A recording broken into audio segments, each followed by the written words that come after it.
देखो जी कुराली इस टाइम बहुत ही डेंजरस जोन दे विच है। तो प्लीज़ पर्सनली रंजिश ना कढ़ते हुए साडे शहर का विकास होने दो। और तुसी गल करी है भी रणजीत सिंह जित्ती विकास कर रहे ने, किहड़े विकास के काम है जिहड़े उन्होंने कुराली विच कीते है? क्योंकि कुराली 'च थां थां तां गंदगी है, नाले पट के जिहड़ा काम 15 दिन का हुंदा उन्होंने 2-2 महीने च पूरा किया जाता है। पता ही नहीं लगता भी नगर कौंसल ने कराया गया है। किहड़े काम है प्रधान जी ने कीते हैं? ये गल तुसी क्यों आख रहे, जित्ती प्रधान क्यों नहीं बोल रहे? क्योंकि वो तो चुप करके बैठे हैं, उन्होंने बोलिया नहीं अज तक भी मेरे काम में रुकावट पाई जा रही है।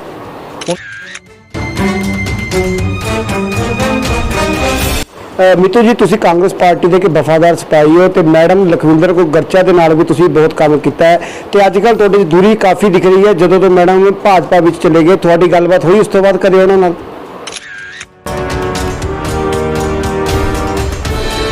पर तो मैनू शर्म आती है कई बार कि बीबी जी ने बिना किसी नाल सलाह करे बीजेपी ज्वाइन कर ली, और जिन्ने भी सपोर्टर से उन्होंने काफ़ी धक्का लग्या विदिन में भी, मैनू भी बहुत धक्का लगे जो मैडम ने बीजेपी ज्वाइन करी।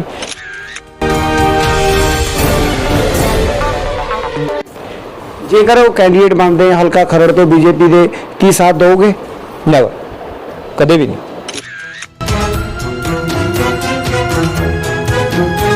तो असी उन्होंने कहोगे जो इलैक्शन लड़ूंगे तो मे भी शायद बीजेपी उन्होंने टिकट भी नहीं दे सकती। पर बहादुर सिंह ओके ग्रुप थोड़े शहर के प्रधान नंदीपाल बंसल जी, इस तो इलावा होर भी कई कौंसलर है जोड़े छड़ चुके हैं, या फिर कई अजिहे कौंसलर भी हैं जोड़े है कांग्रेस है पर जोड़े काम है वो आम आदमी पार्टी तो करवाते हैं, उन्होंने नाल ही गिने जाते हैं। की कहना चाहते हो कौंसलरों को?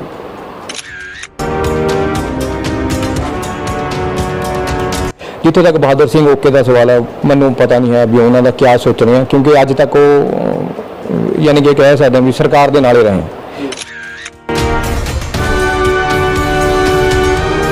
तो इस करके जो आम आदमी कल शायद कोई होर सरकार बन गई, बहादुर सिंह उत्थे भी जा सकते। जो अकाली दल की सरकार 10 साल रही है वो कांग्रेस से रहे हैं सर, उन्होंने जो तुम उन्होंने बैकग्राउंड देखोगे तो हमेशा वो अकालियों के नाल ही साथ देते रहे।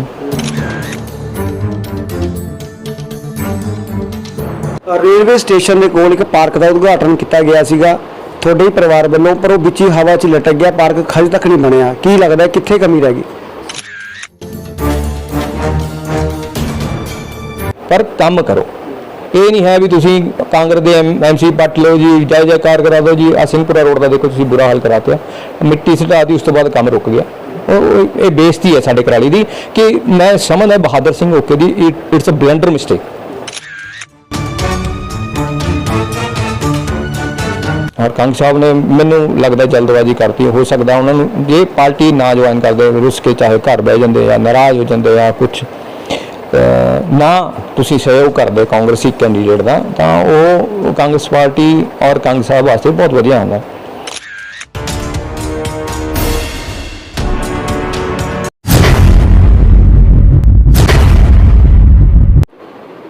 कुराली के मुद्दों को लैके साडे नाल अज अमित गौतम ने, जो कि टकसाली कांग्रेसी ने, उन्होंने वालों कुराली शहर के मुद्दों पर गलबात की गई है। अमित जी की कहना चाहते हो कुराली के मुद्दे को लेके?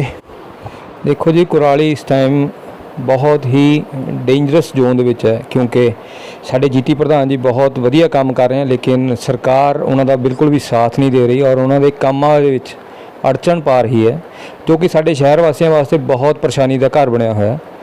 और मैं दरखास्त करूँगा स्पैशली साडे EO साहब नूं और मैडम नूं कि सियासत उपर उठ के साडे प्रधान जी का साडे शहर वासियों का साथ दिओ, क्योंकि साडे शहर ने जे बीबी जी नूं वोटां पाईयां तां वो MLA बने हैं। तो प्लीज़ पर्सनली रंजिश ना कढ़ते हुए साडे शहर का विकास होने दो और साडे शहर नूं तरक्की वल आउण दो, ताकि जो साडे बच्चे बाहर खरड़ या चंडीगढ़ जाके रहन लग गए हैं वो वापस साडे कराली आके रहन लग।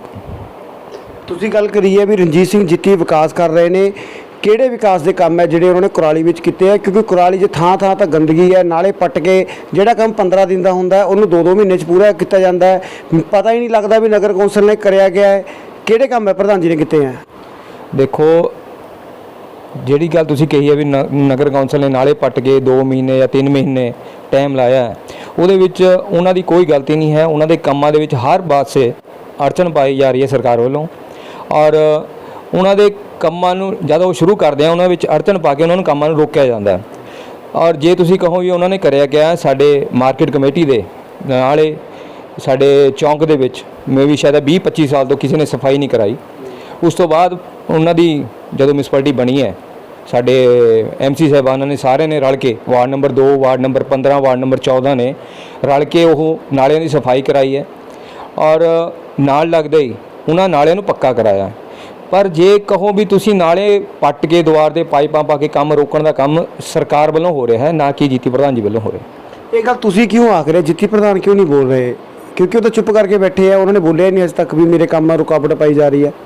ਉਹਨਾਂ ਨੇ ਕਾਫੀ ਵਾਰ ਬੋਲ ਚੁੱਕੇ ਹੈ, ਲੇਕਿਨ ਹੁਣ ਜਦ ਤੱਕ, ਕਿਉਂਕਿ ਤੁਹਾਨੂੰ ਪਤਾ ਹੈ ਵੀ ਸਰਕਾਰ ਦੇ ਨਾਲ ਜੇ ਤੁਸੀਂ ਮੱਥਾ ਲਾਓਗੇ ਤਾਂ ਸ਼ਹਿਰ ਦੇ ਹੀ ਕੰਮ ਰੁਕੋਗੇ।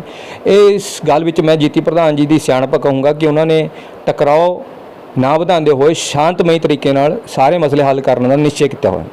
ਸਫਾਈ ਤੋਂ ਇਲਾਵਾ ਹੋਰ ਕਿਹੜੇ ਕੰਮ ਹੈ ਜਿਹੜੇ ਪ੍ਰਧਾਨ ਜੀ ਵੱਲੋਂ ਕੀਤੇ ਗਏ ਨੇ?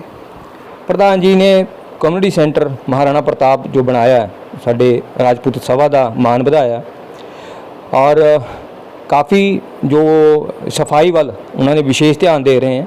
ਸਾਡੇ ਨਾਲ ਕਾਫੀ ਵਾਰ ਉਹਨਾਂ ਨੇ ਮਿਊਨਿਸਪੈਲਿਟੀ 'ਚ ਸਾਨੂੰ ਬੁਲਾ ਕੇ ਕਿਹਾ ਕਿ ਯੂਥ ਨੂੰ ਅੱਗੇ ਆਉਣਾ ਚਾਹੀਦਾ, ਸਫਾਈ ਦੇ ਪ੍ਰਬੰਧ ਕਰਨੇ ਚਾਹੀਦੇ ਹੈ, ਸਫਾਈ ਬਾਰੇ ਲੋਕਾਂ ਨੂੰ ਪ੍ਰੇਰਿਤ ਕਰਨਾ ਚਾਹੀਦਾ ਹੈ। ਔਰ ਮੈਨੂੰ ਪਤਾ ਹੈ ਕਿ ਉਹ ਸਫਾਈ ਪਸੰਦ ਇਨਸਾਨ ਔਰ ਇਮਾਨਦਾਰ ਬੰਦੇ ਹੈ। ਮਿੱਤੂ ਜੀ, ਤੁਸੀਂ ਕਾਂਗਰਸ ਪਾਰਟੀ ਦੇ ਇੱਕ ਵਫਾਦਾਰ ਸਿਪਾਹੀ ਹੋ ਤੇ ਮੈਡਮ ਲਖਵਿੰਦਰ ਕੌਰ ਗਰਚਾ ਦੇ ਨਾਲ ਵੀ ਤੁਸੀਂ ਬਹੁਤ ਕੰਮ ਕੀਤਾ ਹੈ ਤੇ ਅੱਜ ਕੱਲ੍ਹ ਤੁਹਾਡੇ 'ਚ ਦੂਰੀ ਕਾਫੀ ਦਿਖ ਰਹੀ ਹੈ। ਜਦੋਂ ਤੋਂ ਮੈਡਮ ਭਾਜਪਾ ਵਿੱਚ ਚਲੇ ਗਏ, ਤੁਹਾਡੀ ਗੱਲਬਾਤ ਹੋਈ ਉਸ ਤੋਂ ਬਾਅਦ ਕਦੇ ਉਹਨਾਂ ਨਾਲ? ਦੇਖੋ, ਦੂਰੀ ਕਦੇ ਨਹੀਂ ਹੁੰਦੀ, ਕਦੇ ਇਨਸਾਨ 'ਚ ਦੂਰੀ ਨਹੀਂ ਹੁੰਦੀ। ਇਖਲਾਕੀ ਤੌਰ 'ਤੇ ਅਸੀਂ ਇਕੱਠੇ ਹਾਂ, ਬਟ ਵਿਚਾਰਿਕ ਤੌਰ 'ਤੇ ਅਸੀਂ ਅੱਡ ਹੈ।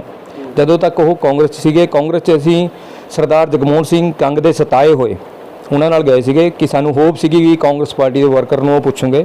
ਬਟ ਮੈਨੂੰ ਸ਼ਰਮ ਆਉਂਦੀ ਹੈ ਕਈ ਵਾਰੀ ਕਿ ਬੀਬੀ ਜੀ ਨੇ ਬਿਨਾਂ ਕਿਸੇ ਨਾਲ ਸਲਾਹ ਕਰੇ BJP ਜੁਆਇਨ ਕਰ ਲਈ, ਔਰ ਜਿੰਨੇ ਵੀ ਸਪੋਰਟਰ ਸੀਗੇ ਉਹਨਾਂ ਨੂੰ ਕਾਫੀ ਧੱਕਾ ਲੱਗਿਆ।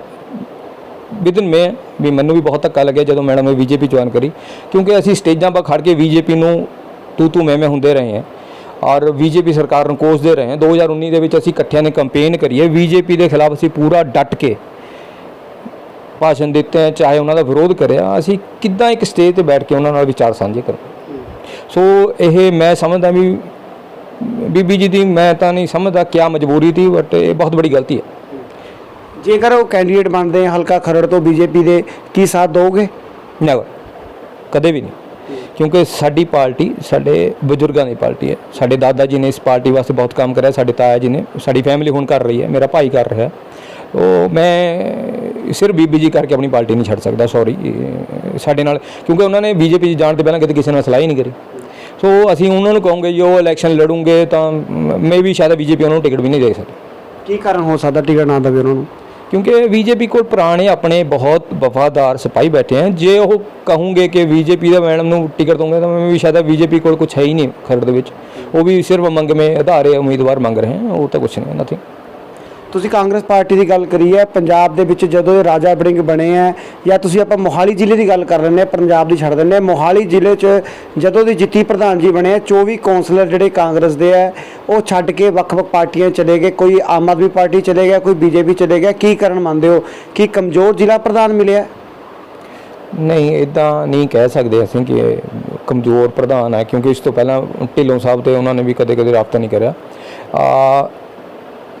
ਜਿੱਥੇ ਤੱਕ ਮੈਨੂੰ ਲੱਗਦਾ ਆਪ ਪਾਰਟੀ ਦਾ ਸਵਾਲ ਹੈ, ਉਹ ਸ਼ਾਇਦ ਕਈ ਮੌਕਾ ਪ੍ਰਸਤ ਔਰ ਮਤਲਬ ਪ੍ਰਸਤ ਬੰਦੇ ਹੁੰਦੇ ਆ ਜਿਹੜੇ ਸਿਰਫ ਐਂ ਚਾਹੁੰਦੇ ਵੀ ਸਟੇਜ ਦੇ ਉੱਪਰ ਸਾਨੂੰ ਕੁਰਸੀ ਮਿਲ ਜਾਵੇ, ਉਹ ਨਥਿੰਗ। ਜਿਹੜੇ BJP 'ਚ ਗਏ ਆ ਉਹ ਵੀ ਮੇ ਵੀ ਸ਼ਾਇਦ ਇੱਦਾਂ ਦੇ ਹੋਣਗੇ। ਜੇ ਤੁਸੀਂ 24 ਕਾਉਂਸਲਰ ਕਹੋਗੇ, ਬਾਕੀ ਅਸੀਂ ਵੀ ਹੈ ਮੇ ਵੀ ਸ਼ਾਇਦ ਜਿਹੜੇ ਤੁਸੀਂ ਨਹੀਂ ਗਿਣ ਰਹੇ, ਜਿਹੜੇ ਕਾਂਗਰਸ ਪਾਰਟੀਆਂ ਹੁਣ ਵੀ ਖੜੇ ਆ, ਔਰ ਤੁਸੀਂ ਕਹਿ ਰਹੇ ਵੀ ਕਾਫੀ ਚਲੇ ਗਏ। ਬਟ ਮੈਂ ਹੁਣ ਤੁਹਾਨੂੰ ਲੇਟੈਸਟ ਨਿਊਜ਼ ਹੈ ਕਿ ਕੁਲਜੀਤ ਸਿੰਘ ਜੀ ਬੇਦੀ ਜੋ ਹਾਲੇ ਮੇ ਵੀ ਸ਼ਾਇਦ ਨਿਸ਼ਕਾਸਿਤ ਹੈ ਕਾਂਗਰਸ ਤੋਂ, ਬਹੁਤ ਜਲਦ ਕਾਂਗਰਸ ਪਾਰਟੀ ਜੁਆਇਨ ਕਰ ਰਹੇ ਤੇ ਇੱਕ ਗੱਲ ਤੁਹਾਨੂੰ ਹੋਰ ਕਰਨੀ ਚਾਹੁੰਦਾ ਹੈ, ਕੁਰਾਲੀ ਦੇ ਮੁੱਦਿਆਂ 'ਤੇ ਗੱਲ ਕਰੀਏ ਤੇ ਕਾਂਗਰਸ ਪਾਰਟੀ ਦੇ ਤੁਸੀਂ ਵਫਾਦਾਰ ਸਿਪਾਹੀ ਹੋ, ਪਰ ਬਹਾਦਰ ਸਿੰਘ ਓਕੇ ਗਰੁੱਪ ਤੁਹਾਡੇ ਸ਼ਹਿਰ ਦੇ ਪ੍ਰਧਾਨ ਨੰਦੀਪਾਲ ਬੰਸਲ ਜੀ, ਇਸ ਤੋਂ ਇਲਾਵਾ ਹੋਰ ਵੀ ਕਈ ਕੌਂਸਲਰ ਹੈ ਜਿਹੜੇ ਛੱਡ ਚੁੱਕੇ ਹੈ, ਜਾਂ ਫਿਰ ਕਈ ਇਹੋ ਜਿਹੇ ਕੌਂਸਲਰ ਵੀ ਹੈ ਜਿਹੜੇ ਹੈ ਕਾਂਗਰਸ ਆ, ਪਰ ਜਿਹੜੇ ਕੰਮ ਹੈ ਉਹ ਆਮ ਆਦਮੀ ਪਾਰਟੀ ਤੋਂ ਕਰਵਾਉਂਦੇ ਆ, ਉਹਨਾਂ ਦੇ ਨਾਲ ਹੀ ਗਿਣੇ ਜਾਂਦੇ ਆ। ਕੀ ਕਹਿਣਾ ਚਾਹੁੰਦੇ ਹੋ ਉਹਨਾਂ ਨੂੰ, ਕੌਂਸਲਰਾਂ ਨੂੰ?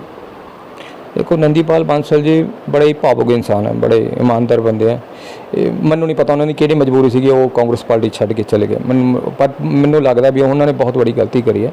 जिथे तक बहादुर सिंह ओके का सवाल है, मैनू पता नहीं है भी उन्होंने क्या सोचने हैं, क्योंकि अज तक वो यानी कि कह सकते हैं भी सरकार के नाले रहे। तो इस करके जो आम आदमी कल नूं शायद कोई होर सरकार बनूगी, बहादुर सिंह उत्थे भी जा सकते। जो अकाली दल की सरकार 10 साल रही है, वो कांग्रेस से रहे हैं सर। उन्होंने जे तुसीं उन्होंने बैकग्राउंड देखोगे तो हमेशा वो अकालियों के नाल ही साथ देंदे रहे हैं। उन्होंने वार्ड के सब तो वध लीड अकालियों की पैंदी रही है। तो इस करके मैं बहादुर सिंह जिथे मर्जी जा सकते हैं, हो सकता वो वापस कांग्रेस भी आ सकते हैं, कोई बड़ी गल नहीं है। हो सकता है इस बारी उन्होंने जान च कोई उन्होंने अपना या कोई मित्र साझा होवे जो वो आप चले गए, बट मैनू नहीं लगता भी आप वाले उन्होंने उन्ना रिस्पॉन्स दे रहे हैं जिन्ना उन्होंने कांग्रेस पार्टी मिलता सा। ਹੋਰ ਮੁੱਦੇ ਕੀ ਹੈ ਕੁਰਾਲੀ ਦੇ ਵਿੱਚ ਜਿਨ੍ਹਾਂ 'ਚ ਔਕੜਾਂ ਆ ਰਹੀਆਂ? ਤੁਸੀਂ ਕਾਂਗਰਸੀ ਜਿਹੜੇ ਹੈ ਟਕਸਾਲੀ ਸੇਵਾ ਕਰ ਰਹੇ ਹੋ, ਔਕੜਾਂ ਕੀ ਹੈ ਕੁਰਾਲੀ ਜਿਸ ਵਕਤ? इस बारी देखो सब तो बड़ी औकड़ साढ़े ईओ साहब और जीती जी है, और मैं दोहां नूं हथ जोड़ के बेनती करूँगा भी दोनों एक सिख फैमिली चों बिलोंग करते हैं, और सिख धर्म और धर्म कोई भी होवे उन्हां 'च निमरता होनी चाहिए है। दोहां नूं जे तुहाडे आपसी कोई रंजिश हैगी तो टेबल ते बैठ के प्लीज़ उन्होंने सॉल्व करो ताकि कांग्रेस साढ़े कराली का विकास हो सके। ਜਿਹੜੇ अड़चना पै रही हैं वो अड़चना दूर करी जाए, और ईओ साहब ने स्पैशली है कि जिन्हें भी विरोधी धड़े हैं तुसीं उन्होंने कोल बिठा के मीटिंग कर रहे हो, इट्स डिफरेंट, यानी कि साढ़े शहर वास्ते नुकसानदेह है। और ਜਿਹੜੇ भी इदां कर रहे हैं वो साढ़े शहर का ही नुकसान कर रहे हैं, किसी होर का नुकसान नहीं कर रहे। क्योंकि ईओ साहब एक ऑफिसर है, उन्हें अज बदली हो जाए किते होर चले जाओगे तो उन्होंने कोई साढ़े शहर तक लेना देना नहीं सानू। और मैं चाहुंदा भी जे ईओ साहब उरे हैं तो वो लोगों वास्ते प्रेरणा बने भी कोई ईओ आया सीगा जिन्हें साढ़े शहर वास्ते सोचे। ਤੁਸੀਂ ਕਹਿ ਰਹੇ ਈਓ ਸਾਹਿਬ ਨੇ ਕੰਮ ਨਹੀਂ ਕੀਤੇ ਜਾਂ ਈਓ ਸਾਹਿਬ ਨੂੰ ਸ਼ਹਿਰ ਬਾਰੇ ਸੋਚਣ, ਪਰ ਕੁਰਾਲੀ ਨੂੰ 2 ਵਾਰ ਅਵਾਰਡ ਮਿਲਿਆ। ਦੋਨੋਂ ਵਾਰ ਜਦੋਂ ਨਗਰ ਕੌਂਸਲ ਦੇ ਈਓ ਸੀਗੇ ਤਾਂ ਗੁਰਦੀਪ ਸਿੰਘ ਹੀ ਸੀਗੇ। ਕੀ ਮੰਨਦੇ ਨਹੀਂ ਤੁਸੀਂ ਵੀ ਉਹਨਾਂ ਦੀ ਟੀਮ ਵਰਕ ਹੋ ਰਿਹਾ, ਕੰਮ ਹੋ ਰਿਹਾ ਉਹਨਾਂ ਦੀ ਅਗਵਾਈ 'ਚ? सर मैं तां ही कह रहा जे ਜਿਹੜੇ माड़े मोटे काम ਜਿਹੜੇ उलझे आ रही हैं जो बाहर निकल रहा है उन्होंने भी सॉल्व आउट कर लो, ताकि ईओ साहब का एक प्रशंसा का पेज होर लिखा जाए। ये क्यों नहीं हो सकता? जे ईओ साहब चाहें भी साडा शहर 2 बारी अवार्ड लिया स्वच्छता कारण, तो ਜਿਹੜੀਆਂ माड़ी मोटियां औकड़ां साडे प्रधान जी नाल या किसी होर नाल भी हैगियां वो दूर करें, ताकि एक सुनहरी दौर दुआर ते कराली दा शुरू होवे। ਕੁਰਾਲੀ ਦੇ ਵਾਰਡ ਨੰਬਰ 15 ਦੇ ਵਿੱਚ ਤੁਹਾਡੇ ਪਰਿਵਾਰ ਦੇ ਕੌਂਸਲਰ ਹੈ, ਕਿਹੜੇ ਕੰਮ ਹੈ ਜਿਹੜੇ ਤੁਸੀਂ ਵਾਰਡ ਨੰਬਰ 15 ਵਿੱਚ ਕਰਵਾਏ ਆ ਤੇ ਪਿਛਲੀ ਵਾਰ ਉਹ ਕੰਮ ਨਹੀਂ ਹੋਏ ਸੀ? पिछली बार देखो अकालियों की सरकार सी, MC अकाली सीगे, पर चलो उन्होंने भी साढ़े परिवारक संबंध है, असीं उन्होंने कदे माड़ा नहीं कहा। जो काम होंदे हैं कई सरकार आंदियां अणगहली च नहीं भी होंदे। सब तो साडा मुख्य मुद्दा सीगा पानी का, जो असीं हौली हौली किते 70% असीं दूर कर चुके हैं। जो भी रह गया वो मे भी शायद प्रधान जी और ईओ साहब की सपोर्ट नाल असीं वो भी दूर करूँगे। और 70% असीं गलियां नालियां का काम पूरा कर चुके हैं, बट मैनू शर्म आती भी असीं वाले गलियां नालियां तक उपर उठ के काम करना चाहिए। और स्पैशली साडे वार्ड दे विच सरकारी प्राइमरी स्कूल है, और कोशिश कर रहे हैं भी उन्हें वास्ते ग्रांट लेके आइए तां स्कूल नूं वधिया अपग्रेड करिया जाए। रेलवे स्टेशन के कोल एक पार्क का उद्घाटन किया गया सीगा ਤੁਹਾਡੇ ही परिवार वालों, पर वो बिच ही हवा 'ਚ लटक गया, पार्क अजे तक नहीं बनया। की लगता है कित्थे कमी रह गई? ਉਹੀ ਦੱਸ ਰਹੇ ਸਰ, ਇਹ ਲੜਾਈ ਜਿਹੜੀ ਹੈ ਸਰਕਾਰ ਔਰ ਪ੍ਰਧਾਨ ਦੇ ਵਿੱਚ ਹੈ। ਸਰਕਾਰ ਨਹੀਂ ਚਾਹੁੰਦੀ ਕਿ ਜਿੱਥੇ ਵੀ ਕਾਂਗਰਸ ਦੇ ਪ੍ਰਧਾਨ ਹੈ ਉਹਨਾਂ ਦੀ ਕੋਈ ਇੰਪ੍ਰੇਜ਼ ਹੋਵੇ ਲੋਕਾਂ ਵੱਲੋਂ, ਔਰ ਉਹਨਾਂ ਦੇ ਕੰਮ ਦੇ ਵਿੱਚ ਅੜਚਨਾਂ ਪਾਈਆਂ ਜਾ ਰਹੀਆਂ। ਔਰ ਮੈਂ ਬਾਰ-ਬਾਰ ਆਹੀ ਕਹਿ ਰਿਹਾ ਵੀ ਪਲੀਜ਼ ਜੋ ਵੀ, ਕਿਉਂਕਿ ਸਰਕਾਰਾਂ ਆਉਂਦੀਆਂ ਜਾਂਦੀਆਂ ਰਹਿਣੀਆਂ, ਲੋਕਾਂ ਨੇ ਉਰੇ ਰਹਿਣਾ। ਔਰ ਜਿਹੜੇ ਵੀ ਆਪਸ ਵਿੱਚ ਲੜ ਰਹੇ हैं इस टाइम कांग्रेस ही आप ये वो करके वो ना लड़ो, क्योंकि साढ़े परिवार ਨੂੰ ਸਾਡੇ ਤਾਇਆ ਜੀ ਨੇ 25-30 ਸਾਲ ਦੀ ਰਾਜਨੀਤੀ ਅਸੀਂ ਆਪਣੇ ਅੱਖਾਂ ਤੋਂ ਦੇਖੀ ਹੋਈ ਹੈ। ਉਹਨਾਂ ਨੇ ਸਿਰਫ ਸਾਨੂੰ ਇੱਕ ਹੀ ਚੀਜ਼ ਸਿਖਾਈ ਹੈ ਕਿ ਇਲੈਕਸ਼ਨ ਸਿਰਫ 20 ਡੇਜ਼ ਦਾ, ਉਸ ਤੋਂ ਬਾਅਦ ਅਸੀਂ ਸਾਰੇ ਭਾਈ ਹਾਂ।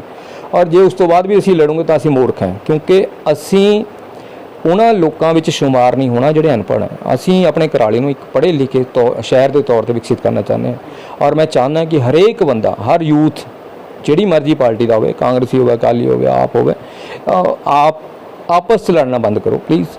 ਜੇ ਤੁਹਾਡੀ ਆਪ ਦੀ ਸਰਕਾਰ ਹੈ ਤਾਂ ਆਪ ਦੇ ਜਿਹੜੇ ਵਲੰਟੀਅਰਸ ਹੈਗੇ ਆ ਉਹਨਾਂ ਨੂੰ ਹੱਥ ਜੋੜ ਕੇ ਬੇਨਤੀ ਹੈ ਤੁਸੀਂ ਆਪ ਅੱਗੇ ਹੋ ਕੇ ਕੰਮ ਕਰਾਓ। ਜੀਤੀ ਪ੍ਰਧਾਨ ਨੂੰ ਨਾਲ ਰੱਖੋ, ਨਹੀਂ ਉਹਨਾਂ ਦਾ ਨਾਮ ਆਉਣ ਦੇਣਾ, ਤੁਸੀਂ ਆਪਣਾ ਨਾਮ ਲਿਖਾ ਲਓ ਕੋਈ, ਪਰ ਕੰਮ ਕਰੋ। ਇਹ ਨਹੀਂ ਹੈ ਵੀ ਤੁਸੀਂ ਕਾਂਗਰਸ ਦੇ ਐਮਸੀ ਪੱਟ ਲਓ ਜੀ, ਜੈ ਜੈਕਾਰ ਕਰਾ ਦਿਓ ਜੀ। ਆ ਸਿੰਘਪੁਰਾ ਰੋਡ ਦਾ ਦੇਖੋ ਤੁਸੀਂ ਬੁਰਾ ਹਾਲ ਕਰਾਤਿਆ, ਮਿੱਟੀ ਸਟਾਤੀ, ਉਸ ਤੋਂ ਬਾਅਦ ਕੰਮ ਰੁਕ ਗਿਆ। ਇਹ ਬੇਇੱਜ਼ਤੀ ਹੈ ਸਾਡੇ ਕੁਰਾਲੀ ਦੀ ਕਿ ਮੈਂ ਸਮਝਦਾ Bahadur Singh okay the it's a blunder mistake ਜੋ ਹੋਣੀ ਨਹੀਂ ਚਾਹੀਦੀ ਸੀ, ਕਿਉਂਕਿ ਉਹਦੇ ਵਾਸਤੇ ਕਿਸੇ ਹੋਰ ਦਾ ਨੁਕਸਾਨ ਨਹੀਂ ਹੋਇਆ, ਸਾਡੇ ਸ਼ਹਿਰ ਦਾ ਨੁਕਸਾਨ ਹੋਇਆ ਔਰ ਸਾਡੇ ਮੌਜੂਦ ਬੰਦਿਆਂ ਦਾ ਨੁਕਸਾਨ ਹੋਇਆ ਔਰ ਇਮੇਜ ਨੂੰ ਠੇਸ ਪਹੁੰਚੀ ਹੈ। ਔਰ ਬਹਾਦਰ ਸਿੰਘ ਜੇ ਸੋਚੇ ਤਾਂ ਇਹ ਉਹਨਾਂ ਦੀ ਜ਼ਿੰਦਗੀ ਦੀ ਬਲੰਡਰ ਮਿਸਟੇਕ ਹੈ। ਸਾਬਕਾ ਕੈਬਨਿਟ ਮੰਤਰੀ ਸੀਗੇ ਜਗਮੋਹਨ ਸਿੰਘ ਕੰਗ, ਕਾਫੀ ਦੇਰ ਤੁਹਾਡੇ ਕੋਲ ਆ ਕੇ ਬੈਠਦੇ ਸੀਗੇ ਤੇ ਉਹ ਆਮ ਆਦਮੀ ਪਾਰਟੀ ਵਿੱਚ ਸ਼ਾਮਿਲ ਹੋਏ ਆ। ਹੁਣ ਅਨਮੋਲ ਗਗਨ ਮਾਨ ਮੈਡਮ ਦੇ ਨਾਲ ਉਹ ਦਿਖਾਈ ਵੀ ਨਹੀਂ ਦਿੰਦੇ। ਕੀ ਫਿਊਚਰ ਦੇਖਦੇ ਹੋ ਉਹਨਾਂ ਦਾ? ਜੇਕਰ ਦੁਬਾਰਾ ਉਹ ਕਾਂਗਰਸ 'ਚ ਵਾਪਸ ਆਉਂਦੇ, ਕੀ ਤੁਸੀਂ ਉਹਨਾਂ ਦੇ ਨਾਲ ਸਾਥ ਦਿਓਗੇ? ਦੇਖੋ, ਕੋਈ ਵੀ ਬੰਦਾ ਹੈ ਜਿਹੜਾ ਆਪਣਾ ਘਰ ਛੱਡ ਕੇ ਦੂਜੇ ਘਰ 'ਚ ਜਾਂਦਾ, ਉਹਦੀ ਰੈਪੂਟੇਸ਼ਨ ਬੜੀ, ਤੁਹਾਨੂੰ ਪਤਾ, ਬਹੁਤ ਸੀ ਗ੍ਰੇਡ ਦੀ ਰਹਿੰਦੀ ਹੈ। ਔਰ ਕੰਗ ਸਾਹਿਬ ਨੇ ਮੈਨੂੰ ਲੱਗਦਾ ਜਲਦਬਾਜ਼ੀ ਕਰਤੀ। ਹੋ ਸਕਦਾ ਉਹਨਾਂ ਨੂੰ ਜੇ ਪਾਰਟੀ ਨਾ ਜੁਆਇਨ ਕਰਦੇ, ਰੁੱਸ ਕੇ ਚਾਹੇ ਘਰ ਬਹਿ ਜਾਂਦੇ ਜਾਂ ਨਾਰਾਜ਼ ਹੋ ਜਾਂਦੇ ਜਾਂ ਕੁਛ ਨਾ ਤੁਸੀਂ ਸਹਿਯੋਗ ਕਰਦੇ ਕਾਂਗਰਸੀ ਕੈਂਡੀਡੇਟ ਦਾ, ਤਾਂ ਉਹ ਕਾਂਗਰਸ ਪਾਰਟੀ ਔਰ ਕੰਗ ਸਾਹਿਬ ਵਾਸਤੇ ਬਹੁਤ ਵਧੀਆ ਹੁੰਦਾ।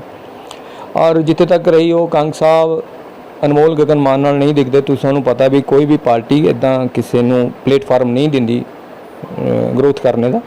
ਤਾਂ ਅਸੀਂ ਜੇ ਕਹੋਗੇ ਵੀ ਕੰਗ ਸਾਹਿਬ ਕਾਂਗਰਸ ਪਾਰਟੀ ਚਾਹੁੰਦੇ ਹਾਂ, ਸਾਡਾ ਉਹਨਾਂ ਵੈਲਕਮ ਹੈ, ਕਿਉਂਕਿ ਅਸੀਂ ਪਰਿਵਾਰ ਬੜਾ ਕਰਨਾ, ਛੋਟਾ ਨਹੀਂ ਕਰਨਾ।